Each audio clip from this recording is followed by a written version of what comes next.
If you've been part of this church for any length of time, or even just this morning, you'll know that for at least the last 15 years, these verses have been key verses for us as a church from Psalm 78, verse 4. We will tell the next generation the praiseworthy deeds of the Lord, his power, and the wonders he has done. In our church, we are all involved in raising the next generation.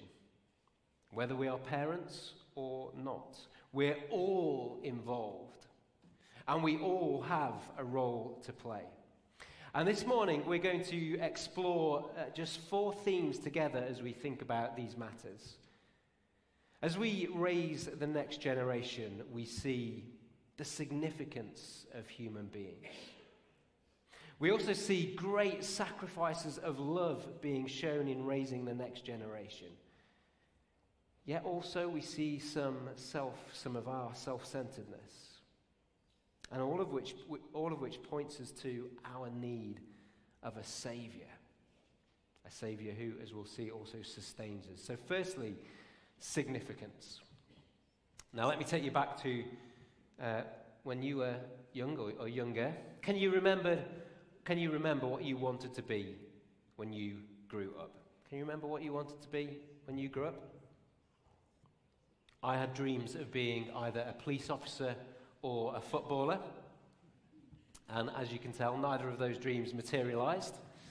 Not yet, anyway. I still hold out a little bit of hope. What did you dream of becoming? Well, I'm sure at one point we've all imagined being famous in one way or another, be it singing in front of stadiums of adoring fans, or being an astronaut looking down on Earth from space, or being a best-selling author or something like that.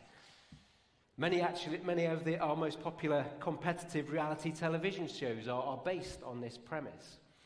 And if you watch any of those shows, sometimes when you see the contestants and you hear their stories on the shows, they so often speak of a long-held dream that would just mean everything to them if only it would come true and they could make it.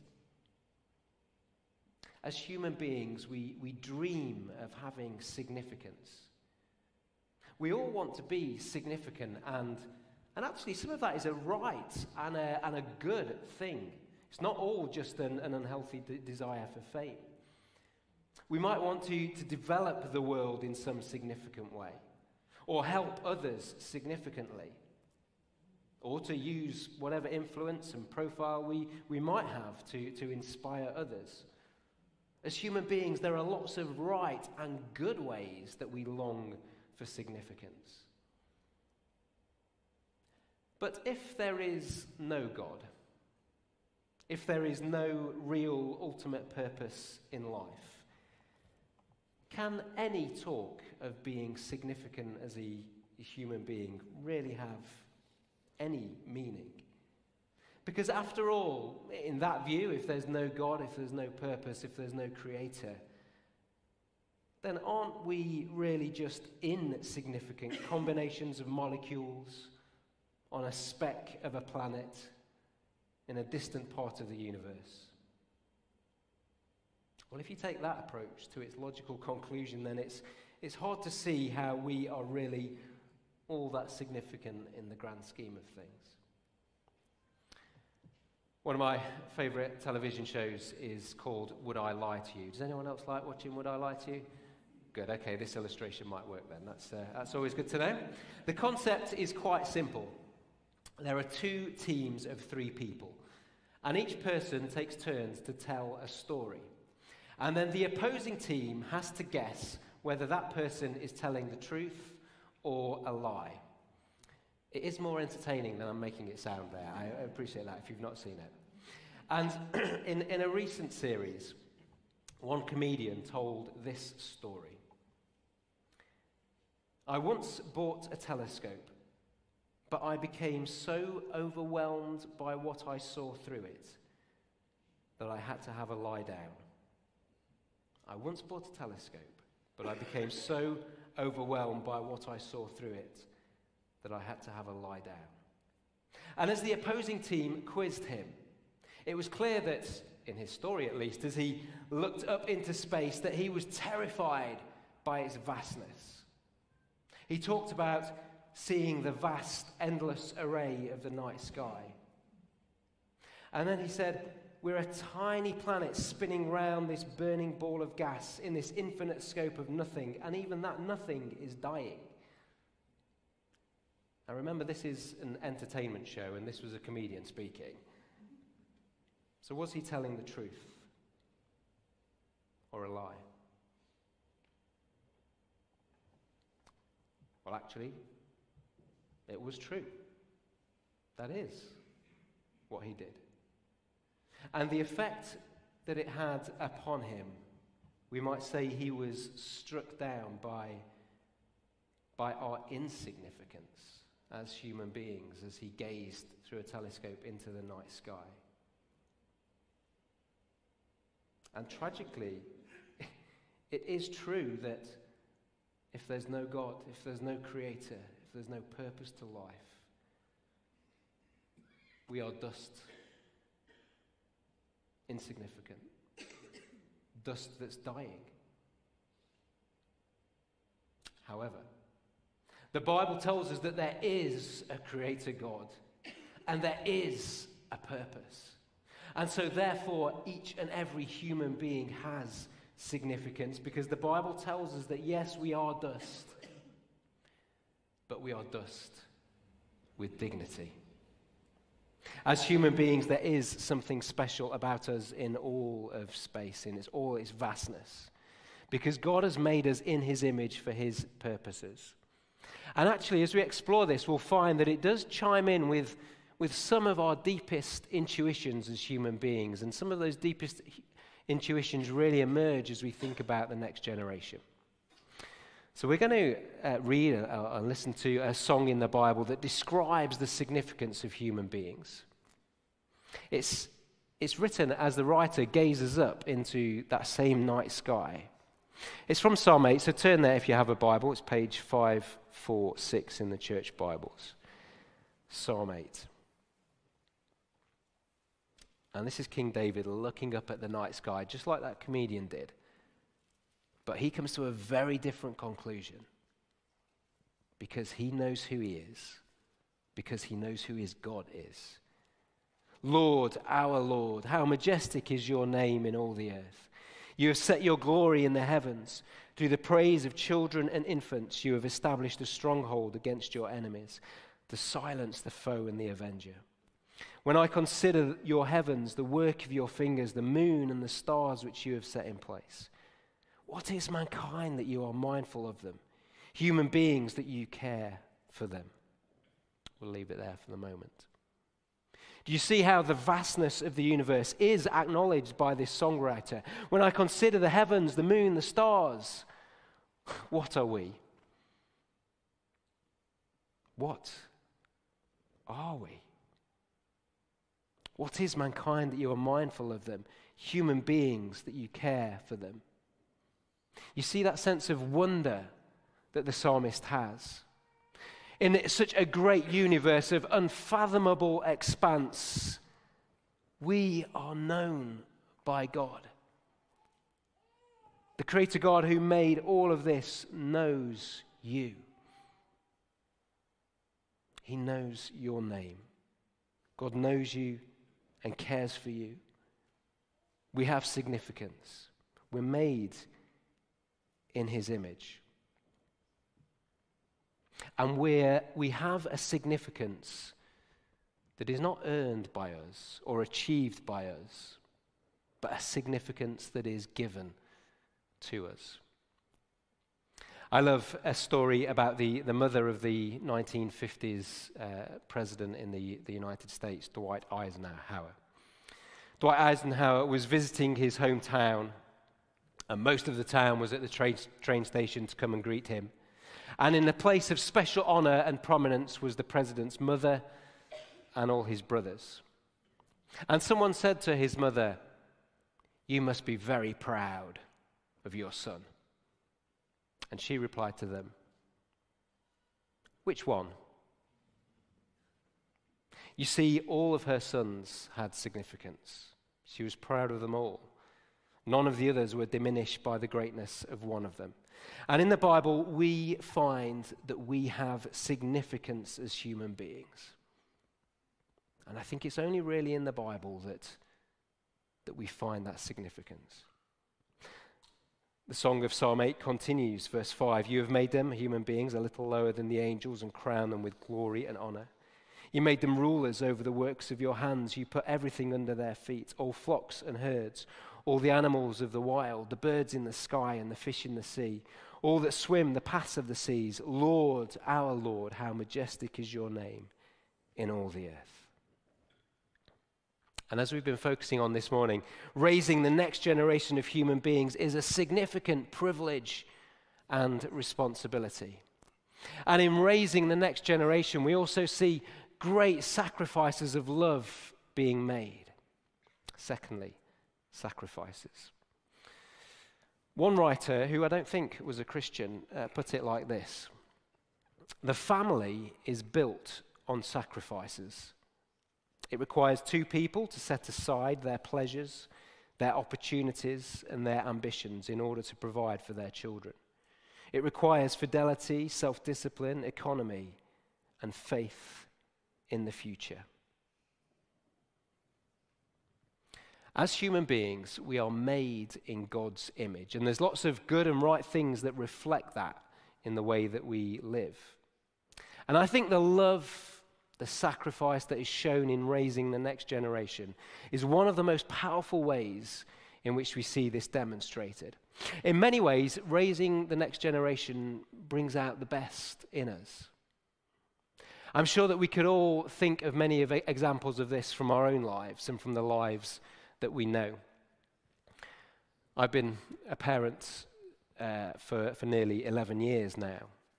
And in that time, I've seen countless examples of other people showing costly love in raising the next generation. When our children were born, people from church brought round food for us for a week or two. And as our children have grown up, we've really appreciated people's care, help, shoulders to cry on, babysitting, wise counsel, and so on.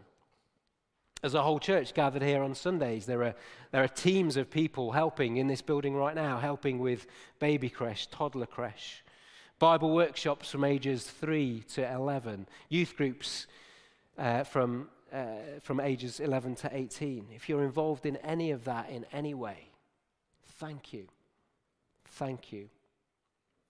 Also on Sundays, there are, in between the services, after, beforehand, there are dozens of informal conversations, prayer, support, help. And then throughout the week, mums on Monday, mums at prayer, holiday lunch club, those who serve in safeguarding. On Thursday mornings, the building is alive with parents and grandparents, toddlers and other people as part of our Tots and Toys group, a wonderful community of people. So much sacrifice that is shown to make that happen and show real love and care.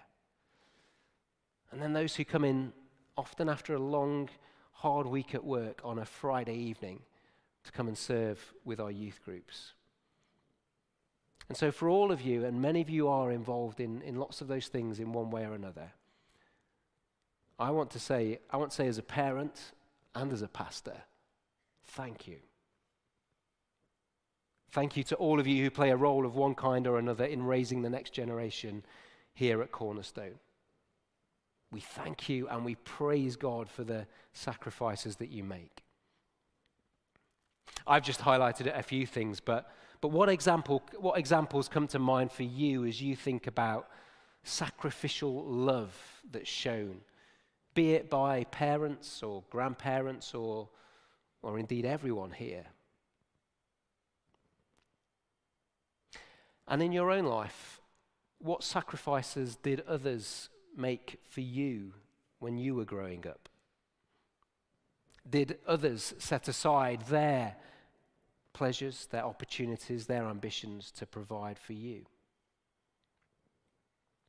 Raising the next generation really can bring out the best in us. And it shows us lots that's right and good about the world that we live in. The significance that we have. sacrifice that's shown. And yet also in my experience at least, raising the next generation has brought out my self-centeredness like no other experience in my life. Yes, I've seen great sacrifice, but also, not least in my own life, I've seen great self-centeredness. Raising the next generation, it turns out, can be most inconvenient and interrupting. The tears and the tantrums, and that's just me. You think I'm joking, but I'm really not. And I can attempt to excuse it. I'm tired. I've had a busy day at work, but at the end of the day, I know when I'm being self-centered. Because raising the next generation involves us setting aside pleasures, opportunities, ambitions, or other things that we might treasure, peace and quiet, uninterrupted plans, sleep. Rob Parsons works for an organization called Care for the Family, and he, along with others, have authored a number of insightful books on family life. And in one, he observes this: we might try to arrange food on a plate so that children will eat it.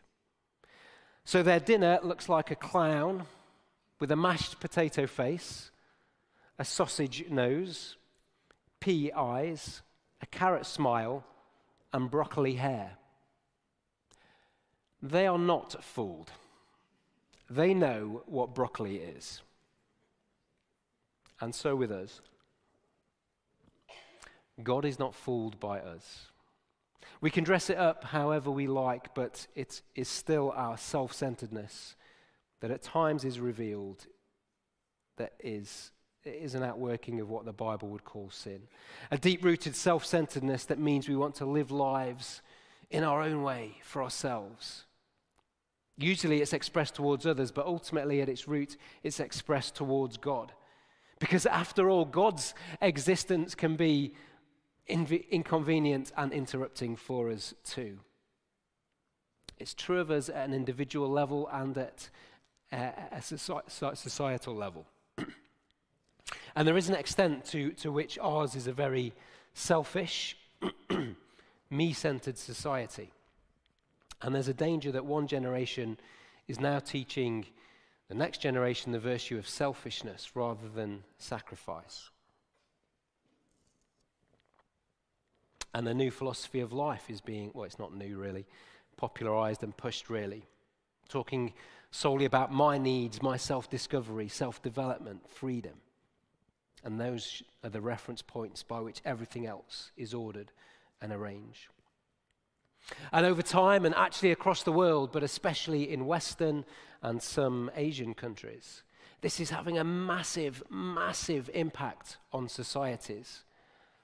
And one result of this is aging populations and declining birth rates. And of course, there can be deep heartaches for those who long to have children, but are not able to for one reason or another.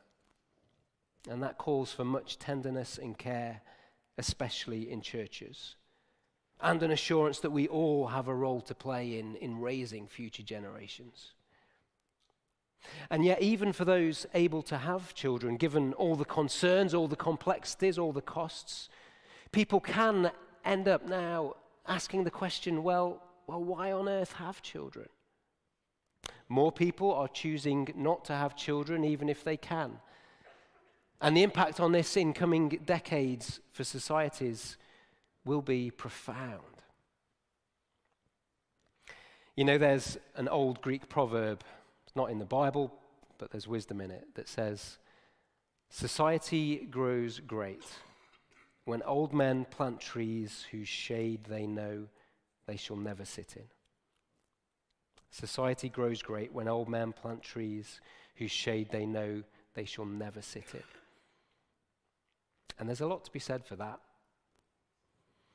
Yet in the Bible, we have an even greater vision for the future and for our purposes as men and women in raising the next generations. A vision of faith for the future. You know, in some of Jesus' parables, his kingdom is spoken of as being like a seed that grows into a tree, of a kingdom that grows into the future with Christ as its king, a kingdom that gives shade to those as yet unborn, a kingdom that bears fruit.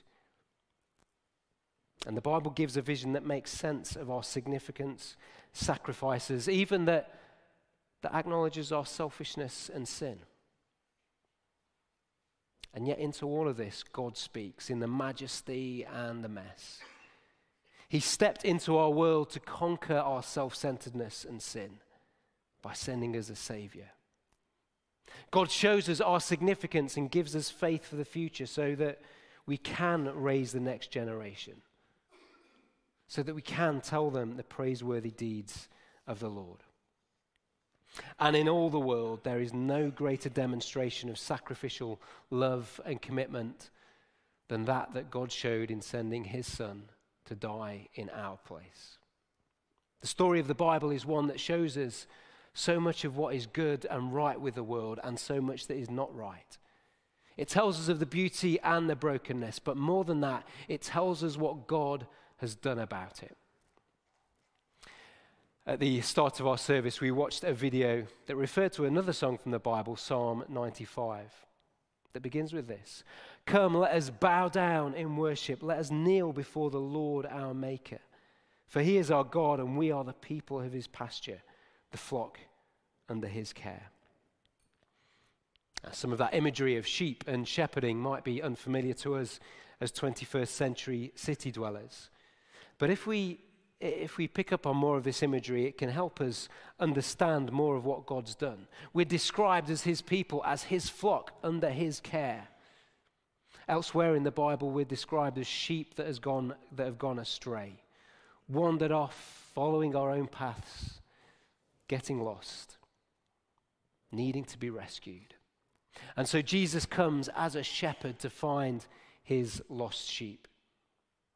On one occasion, Jesus said to people, "Suppose one of you has 100 sheep and loses one of them. Doesn't he leave the 99 in the open country and go after the lost sheep until he finds it? And when he finds it, he joyfully puts it on his shoulders and goes home. Then he calls his friends and neighbors together and says, 'Rejoice with me, I found my lost sheep.'" On another occasion, Jesus describes himself as the good shepherd. "I know my sheep and my sheep know me, just as the Father knows me and I know the Father, and I lay down my life for the sheep." In our self-centeredness, we've wandered off from God. But in his love, God sent Jesus in an act of great sacrificial love to bring us back to him, to give his life for ours in the most significant act of sacrifice, the cross, which was followed by Jesus being raised from the dead, giving us a renewed significance and certain hope for the future. And so for those of us who are Christians, bringing this back to our theme of raising the next generation, that's profoundly shaped by the significance and the sacrifice that we've talked about today. The cross and the resurrection transform the way that we view our significance, the sacrifices that we must make in raising future generations. And we can look at the costs and the challenges and the complexities of all that, see them in light of God's vision for the future and our part in it. If you're a Christian here today, are you aware of the significance of raising the next generation? Psalm 8 verse 2, "Through the praise of children and infants, you have established a stronghold against your enemies to silence the foe and the avenger." You might like to know that there are over 300 children and young people who come here on Sunday mornings. And there is great significance Yes, for those of us who are parents or grandparents, but for all of us, including those who are not parents and grandparents, those of us who are spiritual mothers and fathers too. Will we tell the next generation the praiseworthy deeds of the Lord, his power and the wonders he's done? Are we aware of the sacrifice and our own self-centeredness? And when for us that our self-centeredness does come into view, because it will do, well, will we try and disguise it like broccoli on a plate? Or will we cast ourselves on the grace and mercy of our good shepherd, who came to save us and change us and sustain us, particularly as we raise the next generation? I'm going to read a verse that has meant a huge amount to me, especially over the last 11 years of raising the next generation as a parent. And in that time, I've learned a lot about myself, both sacrificial love and my self-centeredness. And so listen to this verse as all of us, as we daily continue to seek him for his grace and his sustaining hand. From Isaiah 40.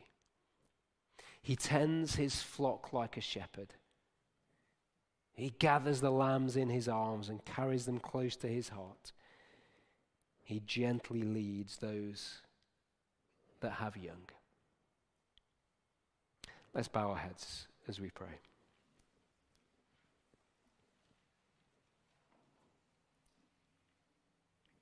Lord God, we come to you as the people of your pasture,